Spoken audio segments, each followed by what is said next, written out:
Welcome, everyone, to the Apoco-Larry podcast. I am Steve. He is... Larry? Yeah.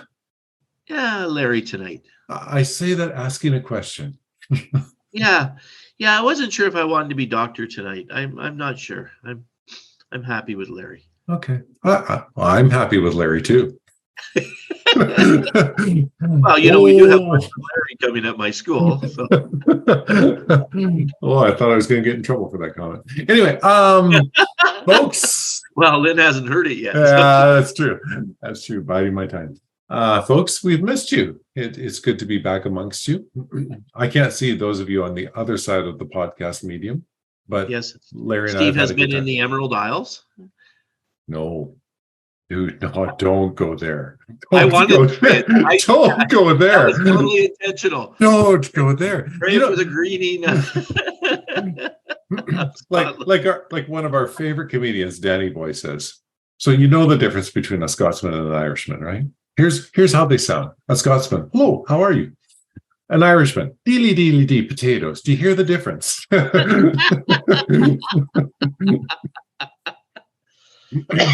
My good friend, we are going to talk about Ezra 7 and possibly 8, maybe 9 tonight. Probably, yeah. We'll probably get through a chunk. So we've just the first 6 chapters were about Zerubbabel coming. Yeah. Right. And now 7 to 10 of Ezra is about Ezra. And I've made an error all of these years. Okay. I've always thought that Ezra found a book of the law, and that's what. But then remember, I said I still think he brought a book of the law with him, but he found something there, and he didn't. There's nothing about that at all. There is something about during the time of Josiah where they found a book of the law and started reading it. But the rabbi that was talking said even that was not right. I mean, there were people that were reading, the Torah all the way through. Okay. But when Ezra comes, so there's nothing to suggest that he found a Torah. There are people say that he added to it or was writing parts of it, but there's nothing to suggest that either. The only suggestion about Ezra, to my shame, is that he was a Torah scholar. And that when he came to Jerusalem, he came as a priest, and he was the main guy. But this is still during Ezra's time, right? When people wanted to write books in the intertestamental period, in the Second Temple period, which is from 500 to about AD 70, when they wrote books, they would put them to patriarchs and people that lived before the time of Ezra. To give them authority, they ascribed them to people before the time of Ezra. Yeah. And I think it was to give them authority, or maybe it was just it was the style at the time. For all I know. But Ezra was a really important person, and this is his coming down to Jerusalem. Okay. So folks, I will pre-warn you this. Because I just came back from vacation and have severe jet lag, even still today. I thought I was over it, but I'm not.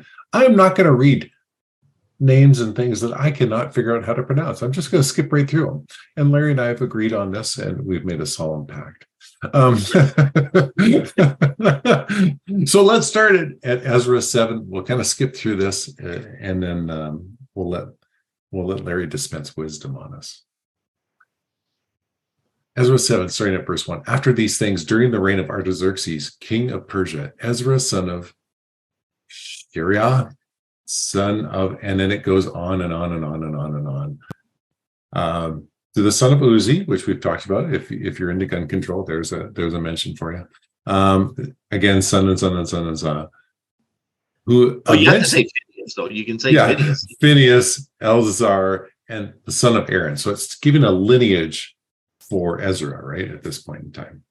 Yeah. So, and the big thing here is the important thing about this lineage is it ties you right back to Aaron, the chief priest. Yeah. Which would say to them that Ezra was a Levite. Yes. Right? And could speak with authority too, right? Yes, and therefore he has the authority of a priest. Yeah. And don't forget, they were in the Assyrian captivity. These guys were in the Babylonian captivity. And now they're in the Persian captivity. So they're a long way from the time when they had an actual priesthood. Right. You know, Yes. like you're like this Ezra is 460, so you're 100 years from the time you had a Mm. priesthood, and the whole idea of the Levitical priesthood would have been sort of dissolved during the Babylonian captivity. Right. But there were people that hung on to it, and so they wanted to trace lineages back. Right. Right. Right. So, and how accurate it is, I don't know. I don't know if they kept really good records and they were able to say this, or if this is more like a Knight's Tale. Yeah. You know, Uh, I'm not sure. I'm actually not sure. Do you remember the Knight's Tale when yeah. he says Yeah. when the king says, "Well, my scholars have gone back, and actually he is from a great lineage of knights from," and everybody knows it's crap, but his way of saying, Yeah. Yeah. let him be a knight. Yeah. Yeah, but I So believe that they really did think he was in the line of Aaron. yeah. Okay. Well, let's pick it up at verse 6 now, folks. This Ezra came up from Babylon. He was a teacher well versed in the law of Moses, which the Lord, the God of Israel, had given. The king had granted him everything he had asked, for the hand of the Lord his God, was on him. Some of the Israelites, including the priests, Levites, musicians, gatekeepers, and temple servants, also came up to Jerusalem in the 7th year of King Artaxerxes. So if Artaxerxes started in 65, Yeah. the 7th year, would have been in the late 50s, 58. Would that be Okay. 58, 57, 58? Yeah. Yeah. Okay. And 458, right? So don't forget, if you go over to Greece, Persia is still in the middle of the Persian War with Greece. Mm-hmm. So I mean, he has other things on his mind besides what's going on in Yeah. Jerusalem. Yeah. Yeah. Okay, Ezra 8 now, or sorry, chapter 7, verse 8. Ezra arrived in Jerusalem in the 5th month of the 7th year of the king. He had begun his journey from Babylon on the 1st day of the 1st month, and he arrived in Jerusalem on the 1st day of the 5th month. It took a while, for the gracious hand of his God was on him. For Ezra devoted himself to study and the observance of the law of the Lord, and to teaching its decrees and laws in Israel. Yeah, so they make a big deal about the law of Moses, of course, is the Torah, is Genesis, Exodus, Leviticus, Numbers, and Deuteronomy. Yeah. That's the law of Moses. Yeah. And he was an expert in it. Yeah. Okay. I said, well, he only had 5 books. I mean, how hard Yeah, is that? like, oh, yeah, like, we got to do all 66. Come on. Verse 11. Oh, I choked on that one, Steve. I choked on that one. Yeah. Probably deserved to choke on that. Verse 11. This is the copy of the letter King Artaxerxes had given Ezra the priest, the teacher of the law, a man learned in manners concerning the commands and decrees of the Lord for Israel. Which I'm laughing that they really wanted to make sure you knew that Ezra was a really big thing. Yes. Oh man, yes, he was Jewish through and through. Yeah. Artaxerxes, king of kings, to Ezra, the priest, the teacher of the law of God, of the God of heaven. Greetings. Now I decree that any of the Israelites in my kingdom, including priests and Levites, who volunteered to go to Jerusalem with you, may go. You are sent by the king and his 7 advisors to inquire about Judah and Jerusalem with regard to the law of your God, which is in your hand. Moreover, you are to take with you the silver and gold that the king and his advisors have freely given to the God of Israel, whose dwelling is in Jerusalem. Together with all the silver and gold you may obtain from the province of Babylon, as well as the free will offerings of the people and priests for the temple of their God in Jerusalem. With this money, be sure to buy bulls, rams, and male lambs, together with their grain offerings and drink offerings, and sacrifice them on the altar of the temple of your God in Jerusalem. You and your fellow Israelites may do whatever seems best with the rest of the silver and gold, in accordance with the will of your God. Deliver to the God of Jerusalem all the articles entrusted to you for the worship in the temple of your God, and anything else that's needed for the temple of your God that you are responsible to supply, you may provide for the royal treasury. It's kind of amazing, isn't it? And is this the actual letter of Artaxerxes? I'm not sure. Or is this the interpretation of the guy who wrote this book? I'm not sure about about that, because what he has done is pretty amazing. Like, he's given them all of the stuff. Now the temple's been there now for 40 years, but he's still giving them more stuff to use in the temple, right? Right. More gold, silver, and then whatever you got left over, just hang on to it and use it any way you want. Right. Now, mind you, Artaxerxes is unbelievably rich. Right. Right. So maybe this is a pittance to him. Yeah. Yeah. And Artaxerxes playing the odds, right? Yeah. Yeah. And maybe like, if you're looking at it politically, maybe to have a group over in that part of Asia that's on your side is a pretty good thing to have. Yeah. Yeah. Yeah. Now I, King Artaxerxes, verse 21, folks, decree that all the treasurers of Trans-Euphrates are to provide with diligence whatever Ezra the priest, the teacher of the law of the God of heaven, may ask of you, up to 100 talents of silver, 100 cores of wheat, 100 baths of wine, 100 baths of olive oil, and salt without limit. Whatever the God of heaven has prescribed, let it be done with diligence for the temple of the God of heaven. Why should his wrath fall on the realm of the king and his sons? You are also to know that you have no authority to impose taxes, tribute, or duty on any of the priests, Levites, musicians, gatekeepers, temple servants, or other workers at this house of God. Yes, I'm bringing that to the government of Canada and saying, oh yeah, totally. Yeah, you don't have any right to do this stuff to me. Yes. There were, so just so you notice, there were trans people in the Bible. It's dangerous. Lynn's going to hear this. I'm going to stop. I'm going to stop. Of course, it was Trans-Euphrates, but still. But praise be to the Lord. Keep going. Oh no, we already finished, right? Verse 25. Verse 25. And you, Ezra, in accordance with the wisdom of your God, which you possess, appoint magistrates and judges to administer justice to all the people of Trans-Euphrates, all who know the laws of your God. And you are to teach any who do not know them. Whoever does not obey the law of your God and the law of the king must be surely punished by death, banishment, confiscation of property, or imprisonment, which sounds a lot like our government today. Yeah, very similar. Except the death. Yeah, they just make you wish you were dead. Yeah. 27 now, folks. Praise be to the Lord, the God of our ancestors, who has put it into the king's heart to bring honor to the house of the Lord in Jerusalem in this way, and who has extended his good favor to me before the king and his advisors and all the king's powerful officials. Because the hand of the Lord, my God, was on me. I took courage and gathered up leaders from Israel to go up with me. Yeah, it's interesting he had to take courage to do this. Yeah. That there was going to be opposition along the way. But what it does show is that, when God is in the thing, the king of the most powerful nation of the day said, hey, why don't you go back? Why don't you go back home and I'll assist you in this thing that you're doing. Yeah. Yeah. And the Jews went back home in 48 as well, 1948. Mm-hmm. And it was Britain that allowed it at that time. Right. I would say Britain. And back here it was the Persian government that allowed them to go back home after they were displaced. It's kind of an interesting thing, the way it happens. Mm-hmm. Mm-hmm. Like maybe what goes around comes around.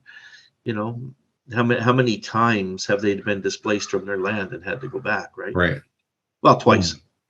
Yeah. Twice for sure. Yeah. So, but it is an intriguing thing. The political aspects sometimes line up with God's work. Yes. Or God, we would often say too that God is using that, right? Yes, that's how we would look at it for sure. Yeah. You could easily, if you didn't believe in God, you could easily look at it and go, it's just the way it kind of came about. Yeah. This stuff happens all the time. Yeah. And I like that because I really believe that God always allows you an out if you don't want to believe in him. Mm-hmm. Mm-hmm. Mm-hmm. Yeah. Many of the miracles we see, we choose to believe that God did them. Yeah. And I believe that God did them. Yeah. So anyway, number eight, Steve, I don't know. I wouldn't even try it. Let's just say that there's a lot of different families that went back. Yeah. List of the family heads, and only their heads for some reason. I don't. Yeah. And you do the quick math on it, it looks like maybe, I don't know, 500 men that went Yeah, I back. don't know. Like there's 160 and 218 and 28 and 110 and 60 and 300 and 200. More like 1,000. Eh? Okay, More. so there we go. So Yeah. about 1,000 went back. So we're not talking, massive crowd. We're not talking the nation of Israel coming out of Egypt, but we are talking a noticeable group that it would appear in Jerusalem. Yeah, and if you just because these are just the men, and so there'd be probably you'd expect women and children too. Yeah. And so if you saw this group coming at you, you might go, "Ooh, there's you better buy more hamburgers."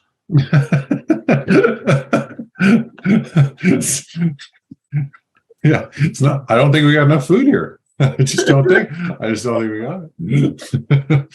But let's pick it up at verse 15 then. If I can even read any of this, but I'll give it a go.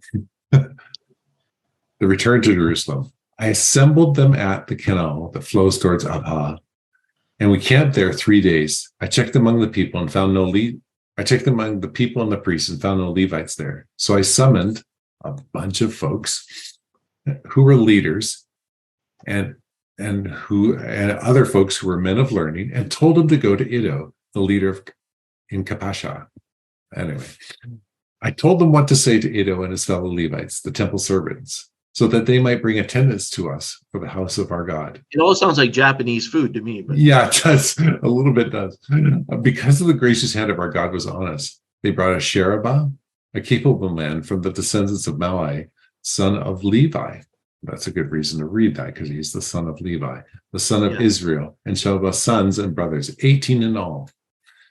And Hashabiah. Anyway, I give up. Together with the descendants of other people and his brothers and sisters, 20 in all, they brought 220 of the temple servants, a body that David and his officials had established to assist the Levites. All were registered by name. There at the canal, I proclaimed a fast, and so that we might humble ourselves before our God and ask him for a safe journey for us and our children with all of our possessions. I was ashamed to ask the king for soldiers and horsemen to protect us from enemies on the road, because we had told the king, the gracious hand of our God is on everyone who looks to him, but his great anger is against all who forsake him. So we fasted and petitioned our God about this, and he answered our prayer. I wonder if the answering of the prayer means they did not take the horsemen and the protection of the king. That's kind of how I would read it. But he looked after them on this journey. Yeah. Yeah. You'd think like by the time you've got this thing going, you're several thousand people. You think that wouldn't be that dangerous, but yeah, must still be, eh? Yeah. Well, and maybe they would see them as easy pickings if there's women and children among. Maybe, I don't know. Yeah. I'm not sure how it all plays out either. Yeah. Anyway, here we are at verse 24, folks. Then I set apart the 12 of the leading priests, and I weighed out to them the offering of silver and gold and the articles that the king, his advisors, his officials, and all Israel present there.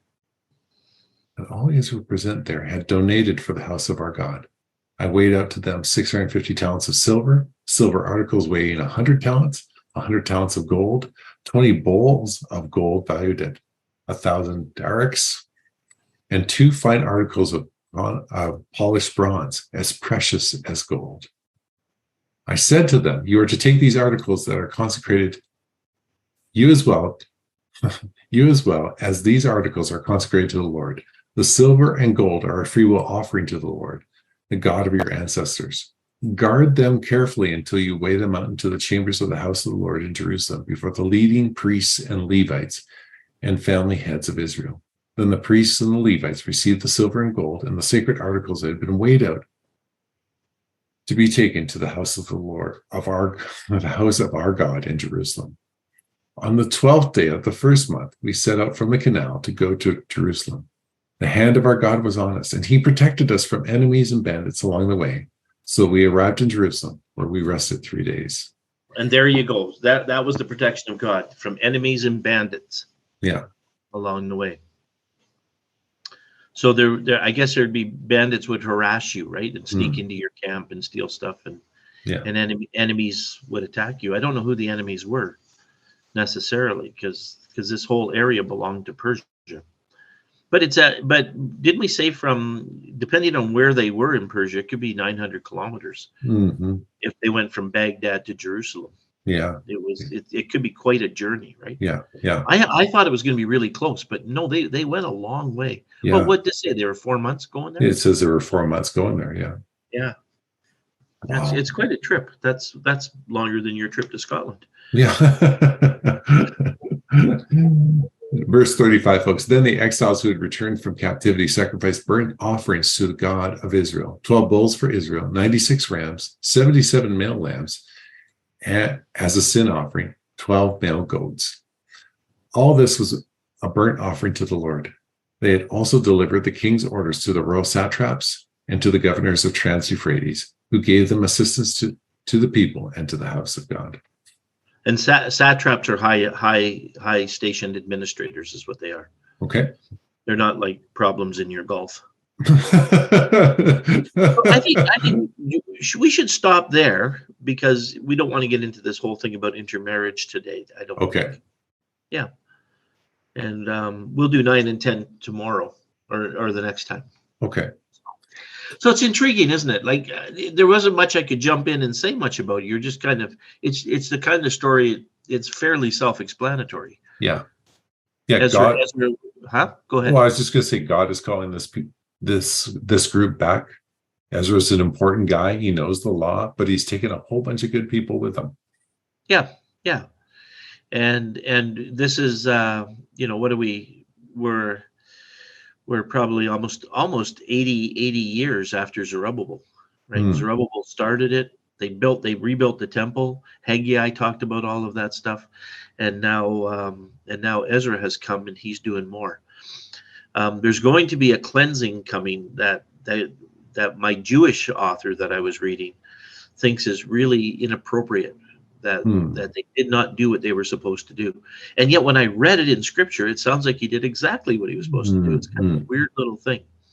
But anyway, they've got him there again. They've got another group. Now, there was a group there, right? There was a group there 50 years ago, and they've been there for 50 years. And now Ezra's bringing another group with him to Israel, or to Jerusalem as well. Right. I think the thing that's, go ahead. Go No, you go. Oh, and then the intermarry thing comes up, but we'll talk about that next week. Yeah.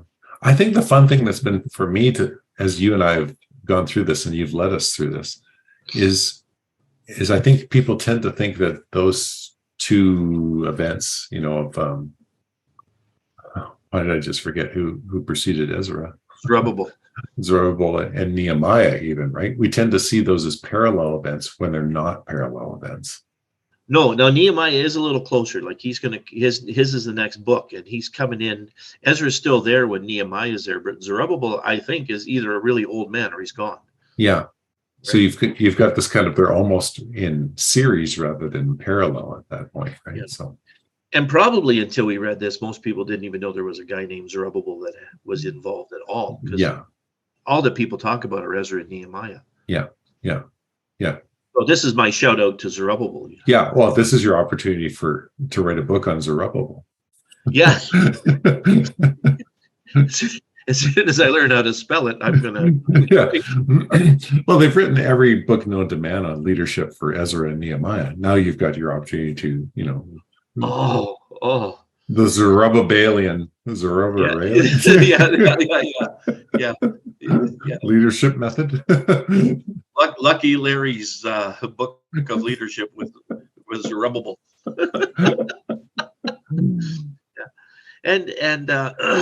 It's a funny thing, because I remember when I took this in seminary the very first time, I had no idea about this guy Zerubbabel, and the teacher was talking about all of these years, and it meant very little to me. I was like, I don't know what in the world he's talking about.